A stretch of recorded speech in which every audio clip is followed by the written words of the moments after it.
नमस्कार दोस्तों, wealth sky के एक और नए इंटरेस्टिंग वीडियो में आप सभी लोगों का स्वागत है। मेरा नाम है सुधीर और इस वीडियो में हम बात करने वाले हैं मार्केट के बारे में और खासकर स्पेशली निफ्टी बैंक निफ्टी कैसा कर सकते हैं और अब मार्केट की सिचुएशन कैसी रहेगी और मार्केट कितना डीप ट्रबल दे सकता है आपको और मार्केट में कितनी ज़्यादा प्रॉब्लम बढ़ने वाली है। इस चीज़ को हम डिस्कस करेंगे इस वीडियो में, तो जल्दी से इस वीडियो को स्टार्ट करते हैं।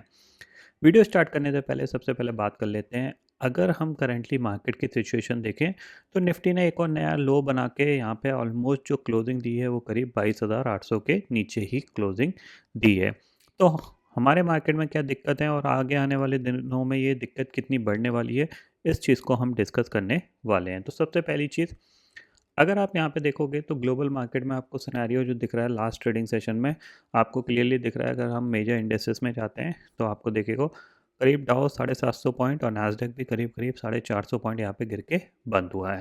ठीक है, S&P 500 विक्स की बात करें तो 16% जंप हुआ है। इसका मतलब क्या है कि थोड़ी सी ग्लोबल मार्केट में वॉलेटिलिटी बढ़ने के इंडिकेशन यहाँ पे क्लियरली दिख रहे हैं। ठीक है, अब देखो सिंपल सी चीज़ है, यहाँ पे मैं आपको एक सिनेरियो समझाता हूँ। ठीक है, देखो यहाँ पे हमारे इलेक्शन हुए थे और इलेक्शन के बाद हम जून मंथ में चले, जुलाई में चले, अगस्त में चले, सितंबर में हमने टॉप बनाया और उसके बाद हम कंटिन्यू गिर रहे हैं। ठीक है, ऑलमोस्ट हम इलेक्शन के 3 से 4 महीने चले और उसके बाद हम गिरे, ऑलमोस्ट वहीं पहुंच चुके हैं जहां पे इलेक्शन का आउटकम आया था।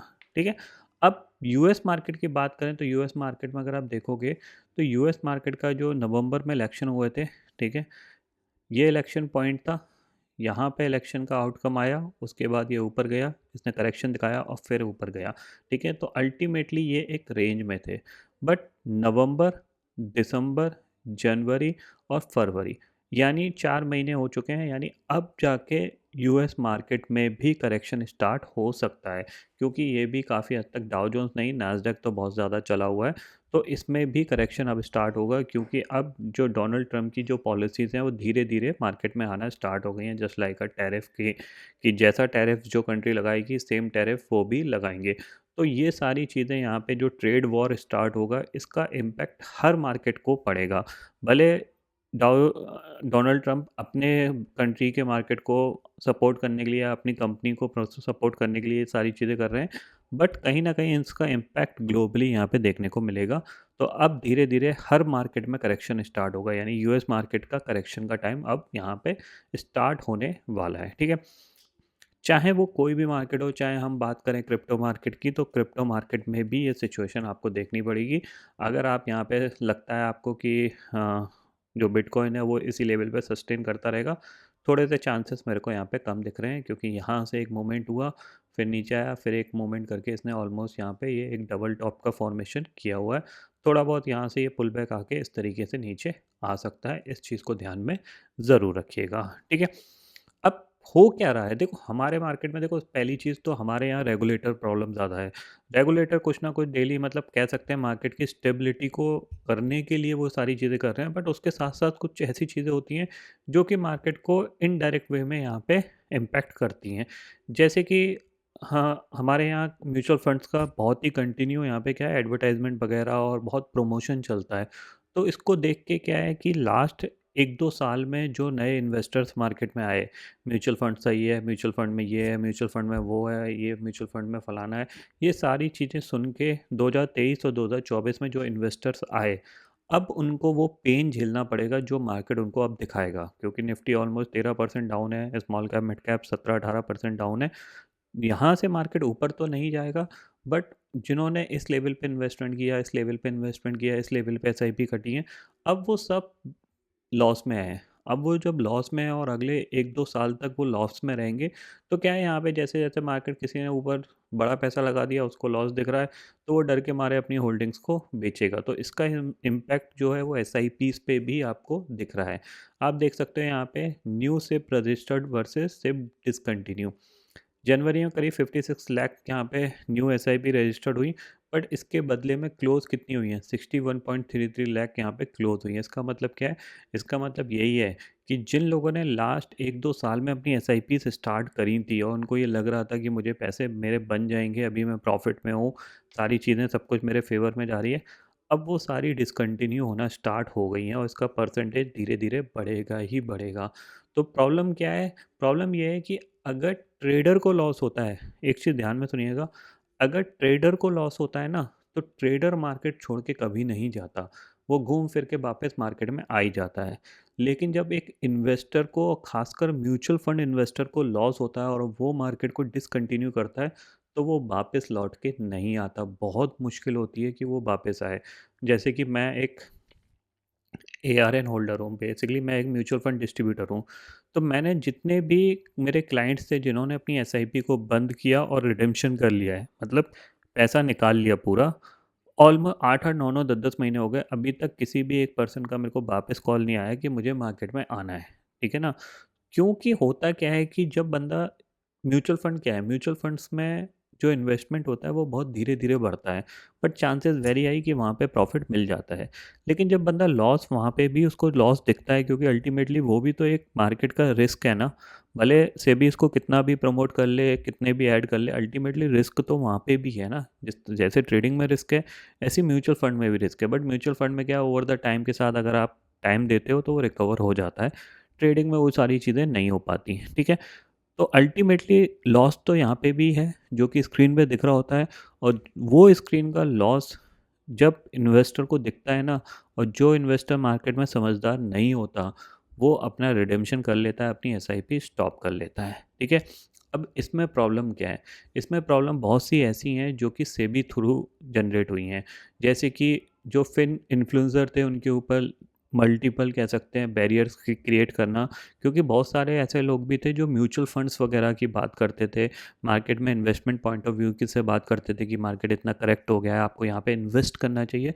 अब वो सारे लोग वीडियो बनाना बंद कर देंगे धीरे धीरे धीरे धीरे, जिनको रेगुलेटरी प्रॉब्लम्स हैं वो धीरे धीरे बंद कर देंगे। जैसे कि फॉर एग्जांपल, जैसे मान लो मैं अगर आपको ये बताना चाहता हूँ कि मार्केट एक अच्छा करेक्शन दिखा चुका है और आप यहाँ पे इन्वेस्ट करो, तो जो मेरे को फॉलो करता होगा ना, वो कहीं ना कहीं ये चीज़ सोचेगा कि मेरे को यहाँ पे रिडेम्पशन तो नहीं करना है, मेरे को तो इन्वेस्टमेंट करने की कोशिश करनी है ताकि मेरे पैसे बन सकें। तो ये सारी चीज़ें धीरे धीरे कम हो जाएंगी, यानी ओवरऑल जो मार्केट में नॉलेज थोड़ी सी थी, अब नॉलेज में बहुत सारे, देखो, सिंपल सी चीज़ है, इस दुनिया में अगर अच्छी चीज़ है तो बुरी चीज़ भी होगी, बुरी चीज़ है तो अच्छी चीज़ भी होगी। तो हर चीज़ को बैलेंस बनाने के लिए ये दोनों चीज़ें काम करती हैं, अच्छे लोग भी होते हैं, बुरे लोग होते हैं। इसी से ये पूरी प्रकृति का क्या चल रहा है, एक बैलेंस बना हुआ है। अगर सारे लोग अच्छे हो जाएंगे तो फिर बुरे लोग कौन होंगे, और जब सारे लोग बुरे हो जाएंगे तो अच्छे लोग कौन होंगे। तो वो बैलेंस करके चल रहा है। तो वो चीज़ है। तो सेम चीज़ यूट्यूब की दुनिया है, वहाँ पे भी कुछ अच्छे फिन इन्फ्लुएंसर हो सकते हैं, कुछ ख़राब हो सकते हैं, जो कि मार्केट की चीज़ें बताते हैं। उसमें सामने वाले इन्वेस्टर को या ट्रेडर को, या सामने वाला जो वो डाटा कंज्यूम कर रहा है, उसको ये अंडरस्टैंडिंग रखनी है कि कौन सी चीज़ मेरे लिए अच्छी हो सकती है, कौन सी चीज़ मेरे लिए ख़राब हो सकती है। तो वो सारी चीज़ें यहाँ पे आगे आने वाले दिनों में आपको और इम्पैक्ट लाती हुई दिखाई देंगी। ये जो परसेंटेज है ना, ये जो परसेंटेज है, ये मेरे हिसाब से और बढ़ने वाला है।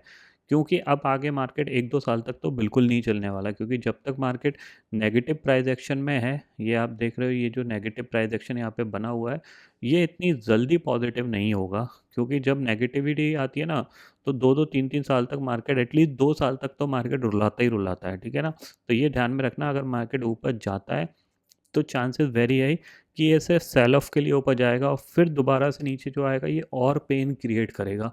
क्योंकि ये जो सेलिंग आती है, इसमें सबसे ज़्यादा तेज़ी से मार्केट गिरता है, फिर साइडवेज चला जाता है, फिर ऊपर बाउंस आता है, फिर जब नीचे जाएगा फिर और तेज़ी से मार्केट नीचे आएगा।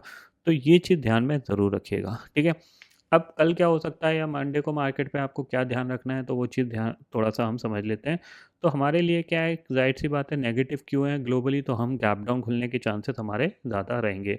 तो अगर हम ऑप्शन चेन डाटा में देखें ना यहाँ पे, क्योंकि ये मंथली एक्सपायरी है, तो मंथली एक्सपायरी के पॉइंट ऑफ व्यू से देखा जाए तो नीचे की तरफ अभी कॉल राइटर्स नहीं है। 22,700 तक सिर्फ 10 लाख ओपन इंटरेस्ट दिख रहा है। 22,700 की पुट पे करीब 40 लाख का ओपन इंटरेस्ट दिख रहा है, लेकिन 22,500 की जो पुट है वहाँ पे 82 लाख का ओपन इंटरेस्ट दिख रहा है। इसका मतलब क्या है, कहीं ना कहीं कॉल राइटर 22,500 को टारगेट करने की कोशिश कर सकते हैं। ये ध्यान में ज़रूर रखिएगा, ठीक है। सपोर्ट के तौर पे अगर हम 15 मिनट टाइम फ्रेम के हिसाब से देखा जाए, तो सपोर्ट तो फिलहाल देखो मत, क्योंकि यहाँ पे नए नए स्विंग बन रहे हैं। आप रेजिस्टेंस देख लो, रेजिस्टेंस ज़्यादा इंपॉर्टेंट है। तो रेजिस्टेंस के तौर पे आप यहाँ से एक ट्रेंड लाइन इस तरीके से मार्क कर लो। ठीक है। तो ये ट्रेंड लाइन एक रेजिस्टेंस है, यानी 22,900 आपके लिए एक 22,930 आपके लिए एक रेजिस्टेंस का काम करेगा। तो कोई भी पुल बैक आता है तो यहाँ पे आपको अपनी अपॉर्चुनिटी सेलिंग साइड पे ढूंढनी चाहिए, ठीक है। बैंक निफ्टी की बात करें तो देखो बैंक निफ्टी मोस्ट प्रॉब्ली अब आपको बैंक निफ्टी भी यहाँ पे ब्रेकडाउन देता हुआ दिखाई दे सकता है, क्योंकि ये लोअर हैंड पे जाके ही ऑलमोस्ट बार बार सपोर्ट ले रहा है, मल्टीपल टाइम ले चुका है।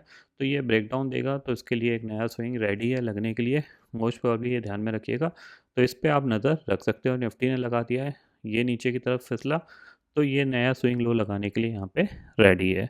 बाकी ग्लोबल मार्केट की बात मैं ऑलरेडी कर चुका हूँ। यहाँ पे देखा जाए तो नेगेटिविटी ही है ग्लोबली। तो फिलहाल तो यहाँ पे कोई पॉजिटिविटी आने के चांसेस थोड़े से कम ही दिख रहे हैं। हाँ, पुल बैक आएगा, ऐसा नहीं है पुल बैक नहीं आएगा। निफ्टी अब जो पुल बैक दिखाएगा वो जब भी आएगा अराउंड 23,400-500 तक जोन तक जाएगा, लेकिन कोई इवेंट आसपास आना चाहिए। इवेंट कुछ है नहीं, तो अभी जो मार्केट है वो थोड़ा सा साइडवेज टू नेगेटिव ही रहेगा। ये चीज़ ध्यान में ज़रूर रखिएगा। बाकी मैंने आपको बता दिया कि म्यूचुअल फंड्स की क्या हालत है। जिस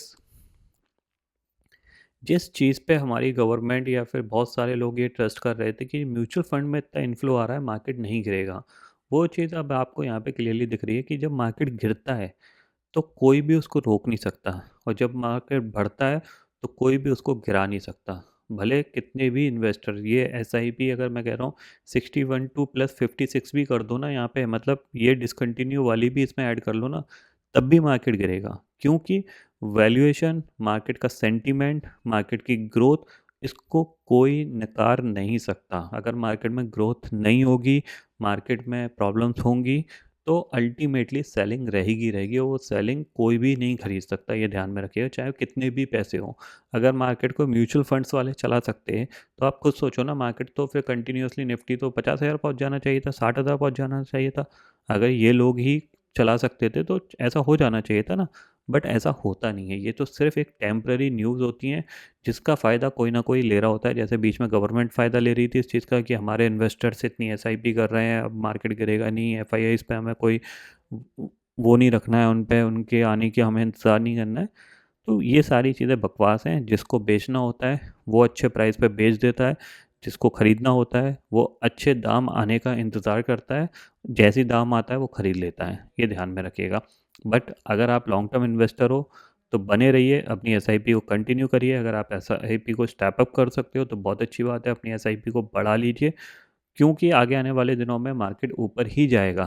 बट अभी ये जो पेन के दिन स्टार्ट हुए हैं ना, ये कंटिन्यू रहेंगे, और मेरे हिसाब से अगले आने वाले 1-1.5 साल तक ये कंटिन्यू ही रहेंगे, क्योंकि अगले 1-2 साल तक कोई इवेंट नहीं है ग्लोबली कहीं पे भी। तो मुझे नहीं लगता कि मार्केट कुछ यहाँ से कहीं जाएगा, ठीक है। ये चीज़ ध्यान में ज़रूर रखिएगा। तो आई होप दोस्तों ये पर्टिकुलर वीडियो आपको समझ में आ गया होगा। दोस्तों फिलहाल इस वीडियो में इतना ही है। आई होप ये वीडियो आपको पसंद आएगा। वीडियो पसंद आता है तो लाइक और शेयर ज़रूर करिएगा, और चैनल को जो सब्सक्राइब कर लीजिए, क्योंकि मैं सुधीर लेके आता रहूँ हर दिन आपके लिए नए नए वीडियो। इसी के साथ शुक्रिया दोस्तों, जय हिंद।